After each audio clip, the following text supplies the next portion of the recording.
আমার মনে হয় অবিলম্বে ওকে অ্যারেস্ট করে পুলিশ হেফাজতে নেওয়া। আচ্ছা, এই সোহম কি নরেন্দ্র মোদীর চাইতে বড় নেতা? আমার মনে হয় এই ঔদ্ধত্যপূর্ণ আচরণের কোথাও গিয়ে একটা শেষ আছে, মানে ইতিহাস বলে শেষ আছে, বর্তমান সময়টাকে সেই ইতিহাসটাকে বুঝতে হয়। যে রক্ষা কবচটা ব্যবহার করলে পশ্চিমবঙ্গে সহজেই নিষ্কৃতি পাওয়া যাবে, সেই রক্ষা কবচের নামটা ব্যবহার করলো। সুতরাং এই হচ্ছে শিয়ানা বদমাইশ।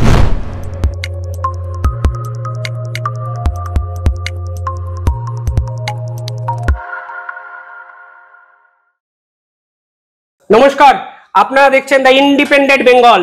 আমি শিবম। সকালবেলা টিভির পর্দায় যে ঘটনা দেখলাম তা রীতিমতো শিহরণ জাগালো। কেন শিহরণ? শাসক দলের বিধায়ক, জনপ্রতিনিধি, অভিনেতা, যার অভিনয় ছোটবেলা থেকে আমরা দেখেছি, তিনি রেস্টুরেন্টে গিয়ে রেস্টুরেন্টের মালিকের উপর চড়াও হলেন। কিল চর জুতো বিধায়ক মারলেন এবং পরে স্টেটমেন্ট দিলেন, হ্যাঁ আমিও চর মেরে ফেলেছি, কারণ অভিষেকের নামে খারাপ কথা বলেছেন মালিক। ভাবলে অবাক লাগে। আইন হাতে তুলে নিচ্ছেন বিধায়ক, পুলিশ ডাকলেন রেস্টুরেন্টের মালিককে, 1 ঘন্টা থানায় বসে বললেন স্টেটমেন্ট দিন লিখিত। আমি জানি না এই রাজ্য আইন ব্যবস্থা বা এই বিধায়কের কর্মকাণ্ড ঠিক কোন দিকে গিয়ে শেষ হতে চলেছে। আর এই নিয়ে কথা বলতে আমার সঙ্গে এই মুহূর্তে উপস্থিত আছেন অভিজ্ঞ প্রখ্যাত সাংবাদিক সুমন চট্টোপাধ্যায়। প্রথমে তাই ইন্ডিপেন্ডেন্ট বেঙ্গলে স্বাগত। এই যে পুরো ঘটনা ধারা বিবরণী কমেন্ট্রিটা আমি করলাম, এটা শুনেই আপনার কেমন লাগছে? বিধায়ক মালিকের উপর চড়াও হলেন, লাথি মারলেন এবং প্রকাশ্য স্টেটমেন্ট দিলেন আমি চর মেরেছি কারণ অভিষেকের নামে খারাপ কথা বলেছে। না, এটা শুনে মানে প্রতিক্রিয়া দেওয়ার মতো অবকাশই তো আর এই রাজ্যে থাকেনি। বরঞ্চ আমি বলবো রেস্টুরেন্টের মালিকের খুব সৌভাগ্য যে তাকে গুলি করে মারা হয়নি। কেননা যার নামে খারাপ কথা বলেছে সে তো শিবলিঙ্গের মাথায় চন্দন ধরিয়ে তো এখন দিল্লি যাওয়া যাচ্ছে। আর অভিষেকের নামে কিছু, প্রথম কথা সেই মালিক কেন অভিষেকের নামে বলবো, এটা একটা খুব বোকা আলু দাউ। এটা হচ্ছে একটা ক্ষমতার আস্ফালন। অসভ্য লোকের, অশিক্ষিত, অসংস্কৃত, মানে ভুল প্রতিদিন এতগুলো জিনিসের সম্মেলন হলো তবেই একটা মানুষ এইরকম একটা, মানে কি বলবো, জন্তুর মতো আচরণ করে। বক্তব্য ওখানে কি ডিসপ্লে হয়েছে না হয়েছে আমি সেটা জানি না।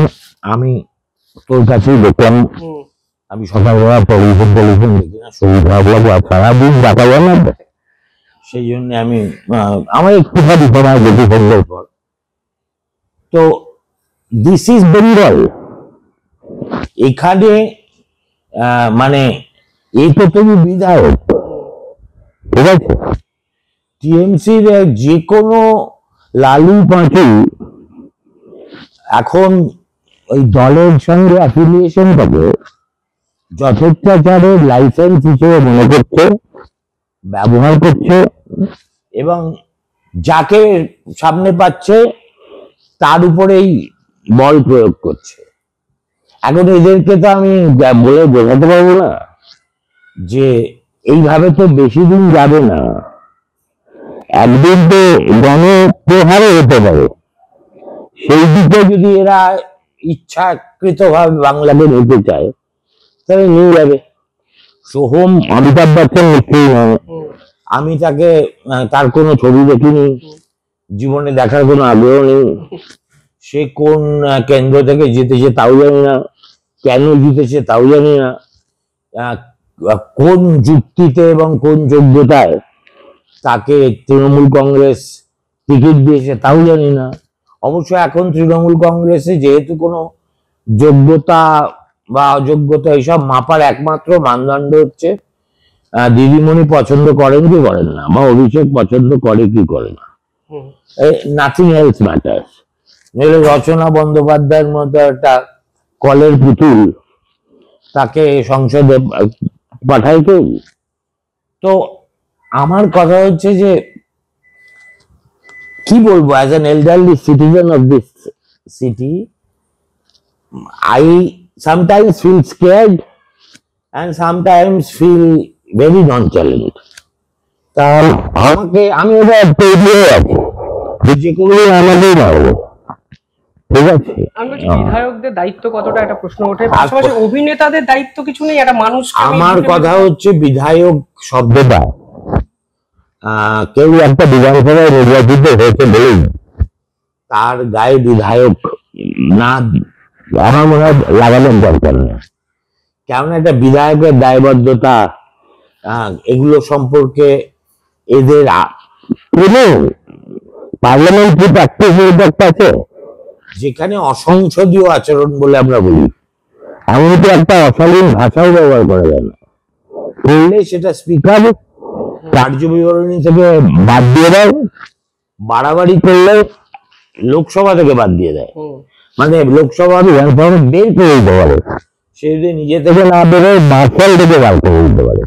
এখন সংসদীয় শিষ্টাচার তো দূরস্থান, এটা যা করেছে সেটা তো রাস্তার কোন জিন্দা মাতাল হয়ে গেলে যে কাজটা করবে বলে আমরা মনে করি, ওই সুস্থ শরীরে কোন রকম ইয়ে না রেখে একদিনের বেলা মেরে দিলাম, এবং মারার আগে তিনি বললো যেটা যে ওই রেস্টুরেন্ট ওনারকে বলেছেন যে পাওয়ার তাকে বলে দেখবি, রেস্টুরেন্ট ওনার বিবৃতি দিচ্ছে যে তাহলে তোকে একটু পাওয়ার দেখাই, পাওয়ার দেখিয়ে প্রথমে মারলো, লাঠি মারলো, ঘুষি মারলো, মাটিতে ফেলে দিল, তারপরে তাকেই পুলিশে নিয়ে যাওয়া হলো, 1 ঘন্টা 1.5 ঘন্টা অকারণ সেই ভদ্রলোকে বসে রাখা হলো, এবং তারপরে যখন দেখলো যে এটা বাড়াবাড়ি হয়ে গেছে তখন যে রক্ষা কবচটা ব্যবহার করলে পশ্চিমবঙ্গে সহজেই নিষ্কৃতি পাওয়া যাবে সেই রক্ষা কবচের নামটা ব্যবহার করলো, ঠিক আছে। সুতরাং এই হচ্ছে শিয়ানা বদমাইশ। He is not merely a বদমাইশ, he is a first rate শিয়ানা বদমাইশ, কেননা he knows that he has committed a crime and he also knows how to escape from it. Exactly. And he knows both. Right. So আমার মনে হয় অবিলম্বে সল্টলেক পুলিশের উচিত ওকে অ্যারেস্ট করা। টেকনো সিটি পুলিশ বলছে এটাকে, এখন চেঞ্জ হয়ে হয়েছে ফর হোয়াট এভার, টেকনো সিটিও তো এই চত্বরেই, ওকে অ্যারেস্ট করে পুলিশ হেফাজতে নেওয়া এবং এমন এক্সাম্পলারি শাস্তি দেওয়া যাতে ভবিষ্যতে অন্তত এই ধরনের অসভ্যতা করার ধৃষ্টতা কেউ না দেখাতে পারে। তবে আমি যেটা বলছি সেটা একটা সভ্য দেশের, সভ্য রাজ্যের, সভ্য নাগরিকের কথা।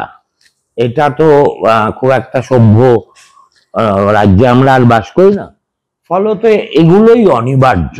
আমার মনে হয় এই ঔদ্ধত্যপূর্ণ আচরণের কোথাও গিয়ে একটা শেষ আছে, মানে ইতিহাস ফলে শেষ আছে, বর্তমান সময়টাকে সেই ইতিহাসটাকে প্রশ্রয় দেয়। আচ্ছা, এই সোহম কি নরেন্দ্র মোদীর চাইতে বড় নেতা? ভারতবর্ষের মানুষ এই যে মোদীর গ্যারান্টিতে সেভাবে আপ্লুত না হয়ে তাকে একক সংখ্যাগরিষ্ঠতা দিল না, এবং এমন জায়গায় তাকে মেরে দিল যে জায়গাটা হচ্ছে হিন্দুত্বের এবং ওদের সূতিকা গৃহ, ঠিক আছে। সেখানে 36টা 37টা সিট জিতে বেরিয়ে গেল মুলায়ম, কংগ্রেস জিতে বেরিয়ে গেল 7টা। সুতরাং একটা কথা থেকে বলছি, এই যে ওই গানটা জানিস, মুক্তির মন্দিরে সোপানো তলে, হ্যাঁ, তাতে শেষের দিকে একটা আছে, যারা জীর্ণ জাতির বুকে জাগালো আশা, ঠিক আছে, মৌন মলিন মুখে জাগালো ভাষা। এখন যে মুখগুলোকে মৌন এবং মলিন লাগছে, একদিন তাদের ভাষা যখন বেরোবে না তখন কিন্তু খেলাটা অন্যরকম হবে, এবং এগুলো তো খোলামেলা। আমার ধারণা এর ফলে মমতা বন্দ্যোপাধ্যায় এবং ঐশ্বর যতটা এম্বারাসড হবে, হ্যাঁ, ওরা এতে কিভাবে ডিফেন্ড করবে না করবে জানো না। কিন্তু এটা তো ওই শুধু ওই ইনডিসিপ্লিন করার জন্য ওকে দল থেকেও তাড়িয়ে দেওয়া উচিত বা সাসপেন্ড করা উচিত ফর 6 মান্থস। তার মানে দলের একজন বিধায়কে যে এই কাজ করে সে তাকে আমরা দলে রাখবো কেন? উদাহরণ সেট করা উচিত। নিশ্চয়ই করা উচিত, নিশ্চয়ই। তো এর বেশি আমার মনে হয় না। সোহমের টাইটেল পর্যন্ত আমি জানি না রে। হ্যাঁ, আমার অজ্ঞতা মার্জনীয়।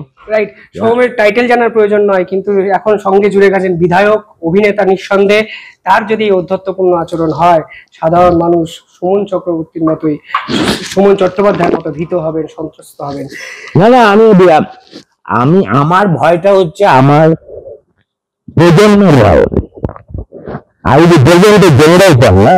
Right. I am 66 years old. তুই কল্পনা করতো যে একটা তার মানে বৃদ্ধ কতটা অসহায় রাস্তায়, কেননা তার সামনে যদি একটা টিএমসির গুন্ডার সঙ্গে অল্টারনেশন হয়, সে যদি বলে আপনার ভিডিও দেখে এরকম, সে পায়ে হাত দিয়ে প্রণাম করা বদলে দুই ঘুষি মেরে দিল, তাকে বাঁচাবে কে? একটা রেস্টুরেন্ট ওনার যে বিনা পয়সায় একজন অভিনেতা স্ট্রোক, রাজনীতিবিদ স্ট্রোক, বিধায়ক স্ট্রোক, হোয়াটএভার, ঠিক আছে, তাকে তার বাড়ির টেরেস ব্যবহার করতে দিলে তার কাছে কৃতজ্ঞ হওয়ার বদলে তার একটা লেজিটিমেট অনুরোধ যাতে নিজে ব্যবসা করে। বলছেন কি তার ডেটের সামনে যদি কেউ গাড়ি রাখে তো সেটা তো উচিত না, সেটা তো জবর দখলের মতো। সেটা মেনে গেলে একটা কেউ ওকেও গাড়ি খাওয়া করবে না, না, এই চাবিটা দিয়ে দিলে জায়গা ফিরে দিত, এইটুকুও করবে না। অর্থাৎ ধরে নিয়েছে যে আমরা জানি যা বলবো, বিনা পয়সায় ছাড় দিবি, আমি আমার ইচ্ছে মতো গাড়ি ওখানে রাখবো, প্রয়োজনে লরি রেখে দেবো, প্রয়োজনে 7 দিন তোর রেস্টুরেন্টের তালা দিয়ে চলে যাবো, আমাদের মুক্ত। This is precisely what is called in Bengali মনের মুক্ত। নিঃসন্দেহে ভাবলেই অবাক লাগে। তো সোজা কথা সোজাভাবে বললেন। আপনারা কি ভাবছেন নিঃসন্দেহে কমেন্টে জানাবেন। ধন্যবাদ।